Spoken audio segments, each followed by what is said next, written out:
A Bradesco Seguros está ao seu lado, proporcionando tranquilidade nos momentos mais especiais. No nascimento do filho, na realização de um sonho, na compra da casa ou do primeiro carro. Está junto das pessoas em cada etapa da vida. Na garantia de um sorriso alegre e saudável.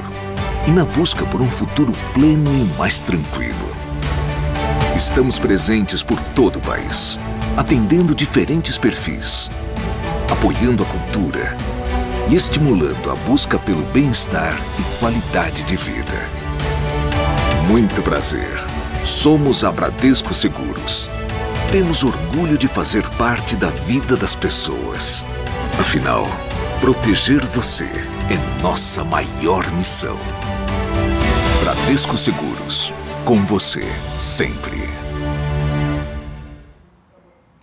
Sejam bem-vindos ao Falou e Disse, o programa de entrevistas da Unibis Cultural com a apresentação da Bradesco Seguros. Eu sou Beth Marim, especialista em gerontologia, e estou de volta para debater o tema pertencimento, dentro da perspectiva longevidade com qualidade, claro. Nós trouxemos um convidado especial para você que está nos assistindo. Ele é um exemplo de luta pela inclusão e diversidade no Brasil. É um advogado formado pela Faculdade de Direito da Universidade de São Paulo, foi executivo em empresas privadas e hoje é secretário da Pessoa com Deficiência da Prefeitura de São Paulo. É também conselheiro do CONAD, que é o Conselho Nacional da Promoção dos Direitos da Pessoa com Deficiência, e também escreveu o livro Empreendedorismo Sem Fronteiras, um excelente caminho para pessoas com deficiência.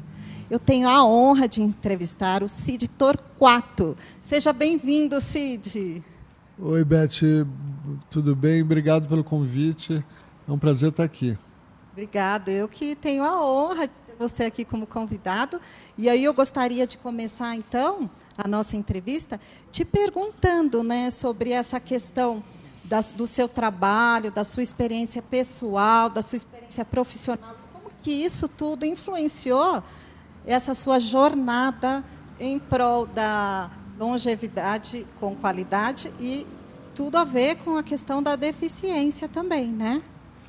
Sem dúvida. Bom, para entender um pouco, é bom situar as pessoas, né? Eu quebrei o pescoço faz 13 anos.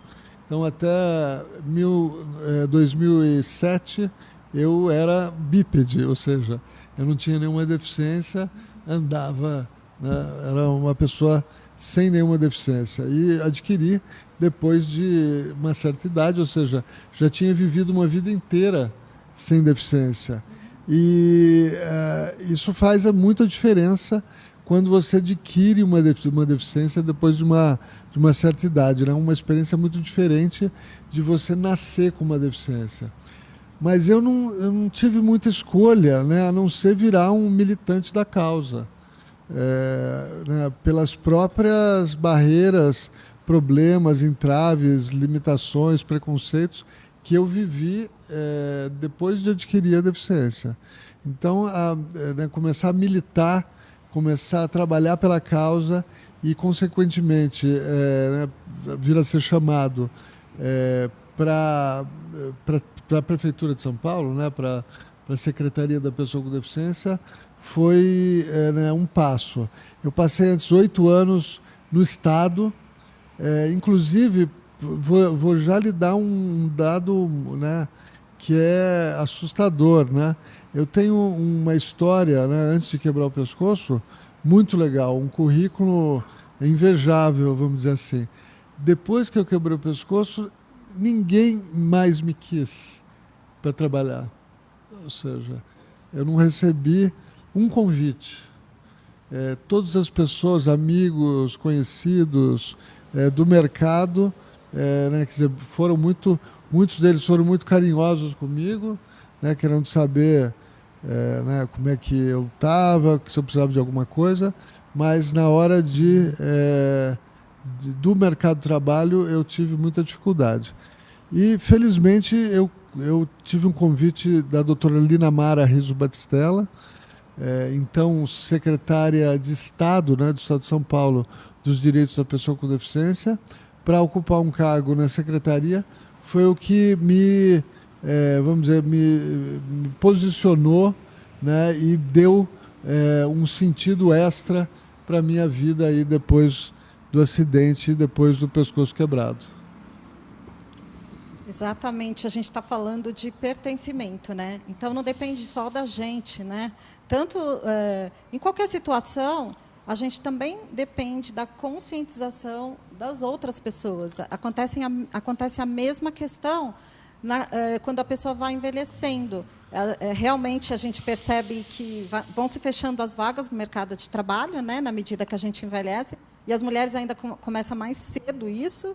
E eu imagino que você já falou que acontece a mesma coisa com as pessoas com deficiência. Então, a gente acaba tendo que ter uma consciência e depender dessa consciência coletiva para inserir a gente. Ou seja, pelo que eu estou entendendo, você teve a sua oportunidade, né, por alguém que te deu essa oportunidade, e hoje você continua trabalhando para dar oportunidade para as outras pessoas. Eu estou certa? Com certeza, e né, as pessoas com deficiência sofrem muito com esse preconceito. Existe um preconceito velado, óbvio que se você for perguntar para qualquer pessoa, né, você tem algum preconceito com relação a pessoas com deficiência, a resposta vai ser não, mas existe um grande estranhamento, um desconforto, né, uma falta de informação, de conhecimento sobre o que é deficiência. Isso compromete muito as relações, de um modo geral, né? As pessoas têm um certo receio da questão da dependência. O que também, eu acho que é algo que dá para a gente falar do idoso também, né, do longevo, do maduro, né, à medida que as pessoas vão necessitando das outras, né, vão se colocando numa situação de dependência, a situação vai piorando. Então, as reações do entorno mudam, né, as pessoas se afastam muitas vezes, né, obviamente, tem de tudo, mas o próximo, mais próximo do padrão hoje vamos dizer, esse estranhamento, esse afastamento que ocorre. E é muito interessante pensar nisso, porque essa questão não é uma questão nacional, não é uma questão cultural. Porque com relação ao idoso, você pode me dizer melhor, mas com relação à pessoa com deficiência, esse quadro de exclusão, esse quadro de preconceito, de estranhamento, ele se dá no mundo inteiro. Não tem nenhum lugar no mundo onde as pessoas com deficiência estão plenamente incluídas, como a gente imagina que pode ser. Nos Estados Unidos, Japão, Escandinávia, onde você for, as pessoas com deficiência estão fora. Elas estão, óbvio, tem lugares que talvez o nível de participação seja diferente, seja maior, mas, em geral, elas estão fora fora. Elas não estão incluídas plenamente como nós gostaríamos que fosse. Não, acontece realmente nos nossos estudos lá no RAB 50+, a gente vê claramente que as pessoas, no avançar da idade, começam a reclamar sobre a invisibilidade em relação à sociedade, em relação às empresas, em relação aos acontecimentos sociais, né? A gente tem isso muito claro, é um indicador muito forte, né? E das mulheres também, né? Inclusive, a gente trabalha muito com consumo e a gente percebe o quanto elas se sentem negligenciadas em relação ao atendimento. Enfim, existe no Brasil essa questão muito forte. Eu não sei te dizer fora como é que está, mas no Brasil, com certeza. E aí a gente sempre... como você disse, é necessária uma investigação para a gente ir a fundo, saber os motivos por que isso acontece, né? É muito complexo responder. Mas, como você falou, a questão da dependência, que é outro fator de grande temor das pessoas, na medida que vão envelhecendo, não querem se tornar dependentes, e aí entra a questão física, financeira e mobilidade, que é um assunto que eu queria puxar Já para a segunda pergunta, você acha que a mobilidade ela tem um papel importante na inclusão social, tanto das pessoas com deficiência quanto as pessoas que vão envelhecendo e provavelmente perdendo alguma facilidade, né, nos seus meios de locomoção? Com certeza. Eu acho que a visão da falta de mobilidade, ela amplia, ela piora a percepção da dependência. Então, e o que ocorre? Aqui no Brasil nós temos um passivo de falta de acessibilidade e falta de mobilidade enormes. Então isso agrava a situação da pessoa com deficiência e do idoso, porque aqui nós somos mais dependentes do que em outros lugares, onde o meio ambiente, né, o ambiente é mais inclusivo. Né? Então, hoje se fala muito e se pensa muito em acessibilidade e mobilidade sob o prisma do meio ambiente. Quer dizer, é a relação da pessoa com deficiência com o seu entorno que vai dizer o grau ou seja, o grau de acessibilidade que tem e o grau de independência que aquela pessoa tem. Então, em países mais desenvolvidos, onde você tem uma maior disponibilidade de recursos de acessibilidade e mobilidade, as pessoas são menos dependentes, porque elas conseguem se manter independentes, autônomas por mais tempo. Então, né, veja a importância de você ter um entorno acessível. Veja a importância de você ter os meios de comunicação também acessíveis, ou seja, acessibilidade é uma palavra-chave, não só para pessoas com deficiência, ela é muito ligada, vinculada à deficiência, mas é uma expressão, é um conceito que vale para todo mundo.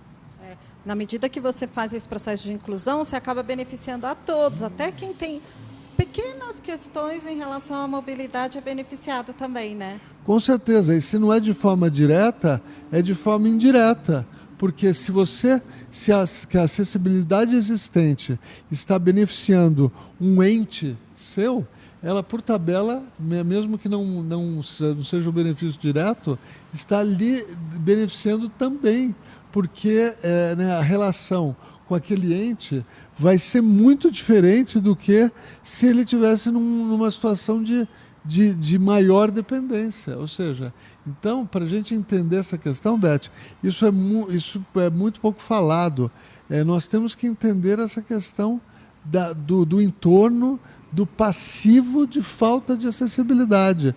Isso determina muito as relações psicossociais entre as pessoas com deficiência e, tenho certeza, entre as pessoas né, mais maduras, longevas, mais velhas. Incrível, né? Você vê um assunto, né, uma palavra-chave que é mobilidade, ela pode fazer um trabalho enorme para um assunto tão complexo que a gente está falando, que envolve tanto as pessoas com deficiência quanto as pessoas longevas, né, que tem. E aí acaba beneficiando todo mundo. Então, é um trabalho que realmente é emergente, e aí eu gostaria de, então, voltar para quando você assumiu na secretaria. Eu lembro que foi em 2016, e eu comentei na época, numa entrevista que você estava fazendo para uma mídia, que a gente se sentia muito feliz em ter uma representatividade, né? Uma pessoa à frente de uma secretaria que tinha autonomia para falar, autoridade para falar. E aí, imagino que naquela época você tinha já um desafio enorme pela frente, né? Ainda mais falando de uma cidade como São Paulo, complexa. E aí eu te pergunto, de lá para cá, quais foram os seus aprendizados e como você vê para frente, né? Como você vê essa questão da inclusão social para frente, relacionada aí ao trabalho que você faz? Beth, muito boa pergunta. Eu, nesses últimos quase 4 anos, né, a gente está no final do mandato, no final da nossa gestão, termina agora em dezembro. Aí, obviamente, depende do resultado das urnas, né, para saber quem fica, quem não fica, quem sai, quem não sai. Mas foram 4 anos maravilhosos.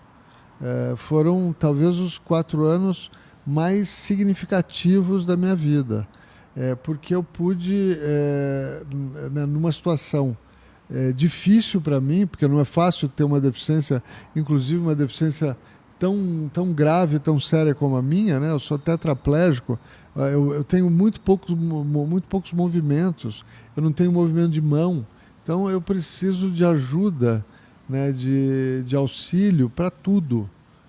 Então, para mim, já é uma situação de se acordar todo dia, me vestir, sair de casa, né, enfrentar um dia de trabalho, não é algo, né, não é algo simples. É um trabalho, um exercício diário de superação. E foi um exercício de aprendizado muito grande, porque eu tinha passado 8 anos no Estado, né, cuidando de questões estaduais e olhando a deficiência sob a ótica, né, do Estado, né, da atuação estadual. Daí fui chamado para atuar no município, que é um outro tipo de atuação, né, uma atuação muito mais mão na massa, né, com questões diárias que se colocam, com uma demanda né, constante dos cidadãos. E nós temos na cidade de São Paulo segundo as nossas estimativas, mais de 1 milhão de pessoas com deficiência. E você sabe, Beth, que 50% das pessoas com deficiência tem mais de 50 anos, tem 50 anos ou mais. Não sabia. Então, isso é algo muito importante da gente avaliar, porque né, principalmente quando você lida especificamente com esse público mais velho, né, longevo, maduro, idoso, que seja. Porque é muito difícil você, né, ficar mais velho e não adquirir nenhuma deficiência. Limitações, com certeza, isso faz parte da vida de todo mundo, mas deficiências, né, então 50% do nosso público, né, de pessoas com deficiência na cidade de São Paulo tem 50 anos ou mais. Então isso mostra como as nossas agendas são próximas, né? Isso mostra como a agenda da pessoa com deficiência tem super a ver com a agenda da longevidade. E é muito importante para quem trabalha com longevidade pensar e entender e conhecer né, as questões da deficiência, porque são questões que impactam tremendamente esse público. Então, né, eu gostei muito do convite de vir aqui falar com você hoje, exatamente para promover, né, para discutir, para nos aprofundarmos sobre essa proximidade entre as agendas e as dificuldades que essa agenda da deficiência impõe à pessoa, ao entorno e à sociedade. Então, sem pensar, né, sem ter essa visão da deficiência, do impacto da deficiência na longevidade, fica muito difícil entender, né, o que acontece hoje quando você fica mais velho.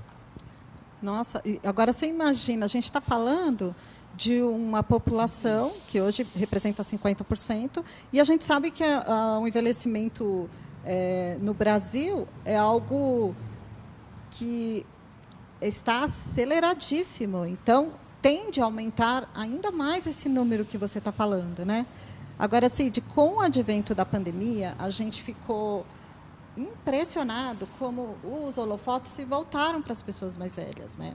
E aí começamos a debater a questão da saúde, a questão do cuidado. A gente teve questões negativas, mas a gente também teve preocupações em ajudar. A gente começou a ver como essa população vive sozinha. Tem muita gente morando sozinha com mais de 60 anos no Brasil, né? São mais de 4 milhões de pessoas. A gente começou a questionar como é que essas pessoas iriam sair para fazer suas compras, como iriam as drogarias, como iriam, de repente, até numa consulta de emergência. Ou seja, aquele público que se sentia invisível foi colocado nas telas, nas discussões, nos debates, né? E aí eu fico imaginando que pode ter sido um lado difícil, muito complicado, muitas perdas, mas será que não existe um outro lado de uma oportunidade de conscientização das pessoas para conhecer melhor a realidade dessas pessoas? E agora você trouxe mais um dado importantíssimo, que 50% das pessoas com deficiência são pessoas que têm idade acima de 50 anos. Será que não é hora da gente se conscientizar que essas pessoas estão aí, né? Fazem parte da nossa realidade, tende a crescer muito mais e a gente pode fazer muito por elas. E por nós mesmos, porque amanhã seremos nós os maduros, não é? Com certeza. Eu fico muito triste, né, de constatar o abandono, né, o descaso, né, que muitas pessoas idosas sofrem, né, dos seus familiares, né, pessoas que foram cuidadas por esses idosos e depois muitas vezes abandonam ou internam em clínicas ou sei lá, né, tratam de forma não correta, né, seus idosos, né? Então você trouxe um ponto muito interessante, né? A valorização, uma certa preocupação com os idosos que a gente tem observado nessa pandemia. Espero que isso seja, de fato, Beth, que essa sua percepção talvez não seja só um wishful thinking, né? Um pensamento agradável, né? E que seja uma realidade de fato. Porque eu tenho rodado, mesmo com a pandemia, tenho rodado São Paulo, visitado equipamentos da prefeitura e tenho visto, infelizmente, muitos idosos nos centros de acolhimento e muitos idosos em situação de rua. Então, seria muito bom que se essa sua percepção realmente for verdadeira e que existe agora ou está renascendo uma preocupação. Porque, primeiro, a gente tem que pensar que as pessoas com mais idade, ou qualquer pessoa na sociedade, pode contribuir para a sociedade. Então, quer dizer, não tem essa de que ficou velho para participar. Em qualquer idade a pessoa pode ser útil e contribuir, né? Isso a gente tem que ver. Tem que acreditar e tem que praticar isso. Não tem data de saída da sociedade, né? Não é porque você bate aos 60 que você tem que aposentar, pelo contrário. Né? A gente tem que valorizar essa sabedoria que as pessoas adquirem ao longo da vida. Né? Hoje nós estamos no oposto disso, é a valorização do adolescente. Né? Hoje tudo, você pode ver a televisão, né? os eventos, muito focados no adolescente, como se ele drivasse, como se ele movimentasse a sociedade. E, na verdade, movimenta porque ele deve ser o segmento que mais compra, por impulso, por ser jovem, por querer... Né? Então, compra por impulso e talvez por isso a gente tem tanto marketing e publicidade direcionado a eles. Mas né, eu gostaria muito de ser um agente dessa mudança de comportamento, essa mudança de voltar, né, a valorizar, a respeitar, né, os idosos, a sabedoria adquirida, o conhecimento, a experiência, né, e que essas pessoas tenham um lugar garantido na sociedade em geral, mas principalmente nas suas residências, que eles sejam respeitados, queridos, né, a vida inteira de uma forma, da forma como sempre foi. Né? Não é porque você ganha idade que você vai perder, né, questões tão fortes, tão importantes como respeito, como, né, atenção. Né? Então, espero que você esteja certa, espero que essa pandemia traga para a gente esse tipo de reação. Então, olhando para o seu trabalho, olhando para a sua superação, olhando para esse movimento importante que você faz, você não acha que as pessoas maduras poderiam se inspirar em você e virar agentes em causa própria? Eu acho que o empreendedorismo, como você defende no seu livro para pessoas com deficiência, poderia também ser uma saída para as pessoas que vão envelhecendo, e elas ainda poderiam ter essa coisa da causa, né? Porque se a gente pode trabalhar em causa própria e em causa da sociedade, porque nós já somamos mais de 30 milhões de pessoas com idade acima de 60 anos para cima no Brasil. Então, você imagina, é um exército de pessoas que poderiam estar ativas, trabalhando em causa própria. Excelente pergunta. Eu penso assim, muito como você. Inclusive, uma vez eu tive uma reunião no Sebrae sobre empreendedorismo da pessoa com deficiência. E eu falei, bom, vamos continuar com essa agenda, ela é muito importante, né?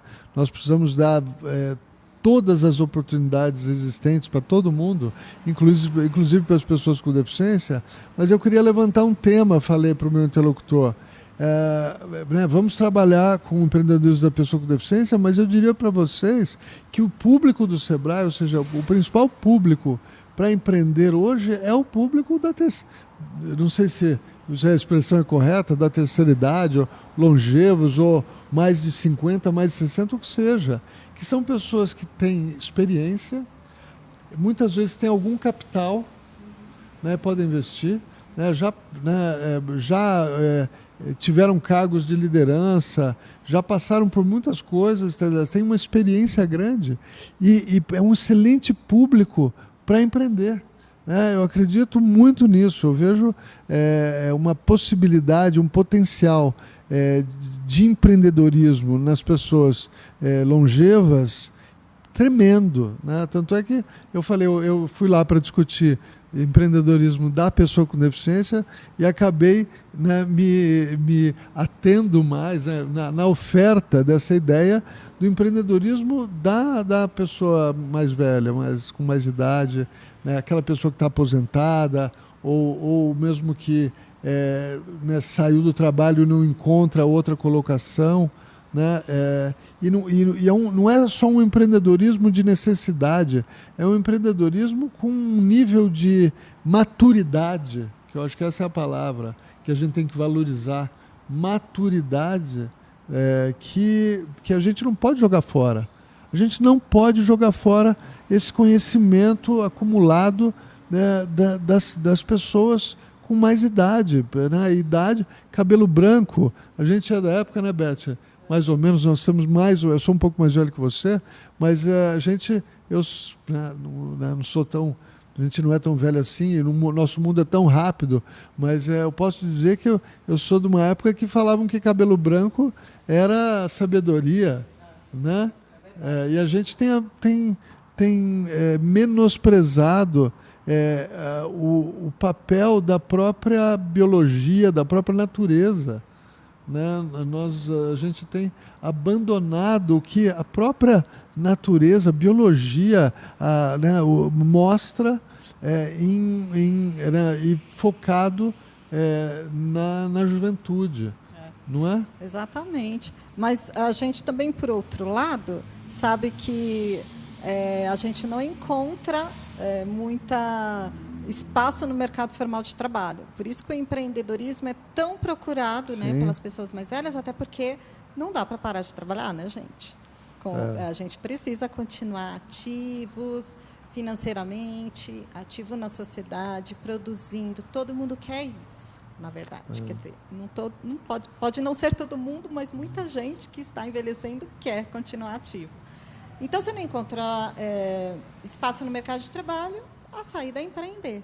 Agora, empreender com propósito, empreender na busca da inclusão, empreender até em causa própria, em causa da longevidade, com qualidade, eu acho que é incrível, uma saída muito interessante, e tem muita gente aí e muito espaço para atender, inclusive. A gente, em pesquisa, sabe que as pessoas mais velhas não se sentem bem atendidas em vários setores, no setor da moda, no setor da alimentação, no setor do entretenimento. Então, assim, tem muito mercado, e eu acho que a saída empreender nesta causa, ela é muito próspera.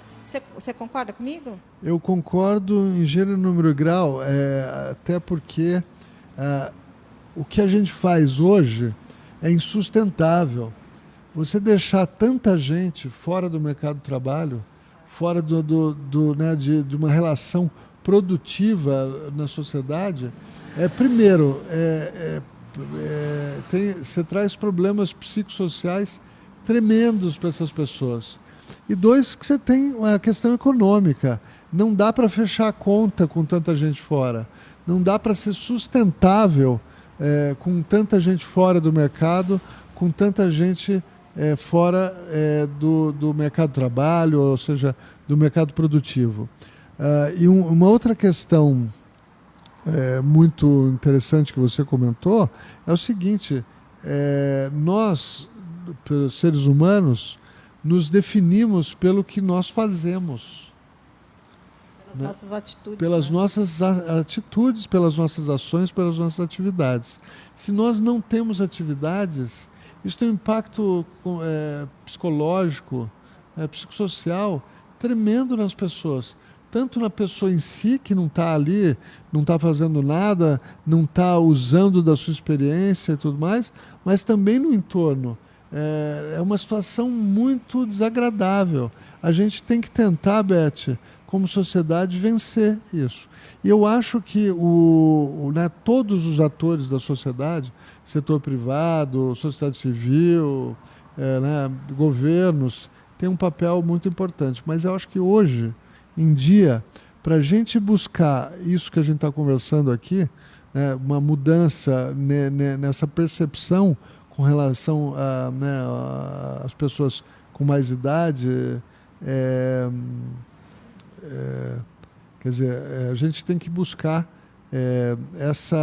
mudar essa percepção, porque por uma questão, inclusive, de sobrevivência da própria sociedade. Como eu disse, uma questão de sustentabilidade. Exatamente. Amanhã seremos nós, 60, 70. Qual o futuro que a gente está preparando? Com esse envelhecimento da população, quantas pessoas vão estar fora, do processo produtivo? Muita gente, é insustentável isso. A gente precisa, na verdade, descobrir formas de incluir novamente essas pessoas, de dar atividade para elas, e para que elas sejam produtivas, se sintam produtivas, tenham uma relação produtiva com seus entes e com o resto da sociedade, e não cause, por tabela, os problemas psicossociais, sociais, que a gente vê hoje com relação à terceira idade, aos longevos. Isso é sentimento de pertencimento, Faz parte da questão do trabalho, faz parte da questão da família, faz parte da questão social, saúde. É sobre isso que a gente está falando e eu amei falar com você sobre isso. Muito obrigada, Cid, pelo seu tempo, por compartilhar com a gente seu conhecimento, a sua vida pessoal, a sua jornada de trabalho. Agora, eu queria que você preparasse para a gente uma mensagem para quem tem mais de 60 anos, mas também para quem tem menos de 60 anos, finalizando aí o nosso papo de hoje, uma mensagem para essas pessoas no geral. Bom, sem ser piegas, é o amor. É o amor. A gente tem que desenvolver de novo. Tem muita gente com coração peludo aí com relação às pessoas com deficiência, a idosos, e não pode. A gente está vendo, essa pandemia mostrou para a gente quão importante é a união de esforços, quão importante nós nos reconhecemos como parte de um todo e quanto o trabalho individual é importante para a felicidade e para o bem-estar do todo. Você vê que né, o comportamento antissocial de algumas pessoas, de não usarem máscara, né, de negarem, né, a importância da pandemia, quanto isso impacta negativamente.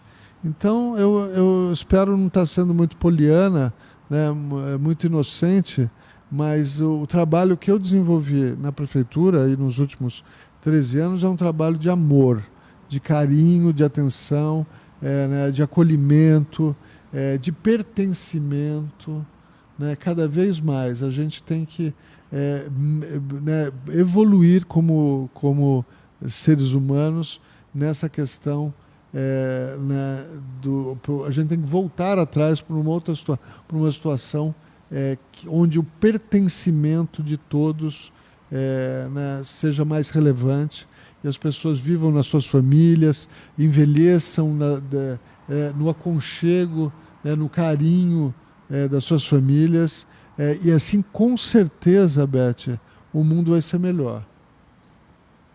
Com certeza. Agradeço demais o nosso papo enriquecedor, essa sua visão e a sua pessoa inspiradora também. Agradeço você que está nos assistindo, agradeço a Unibis Cultural, a Bradesco Seguros, e fique com a gente, porque o programa Falou e Disse, ele vai até dezembro, gente. Muito obrigada e até o próximo.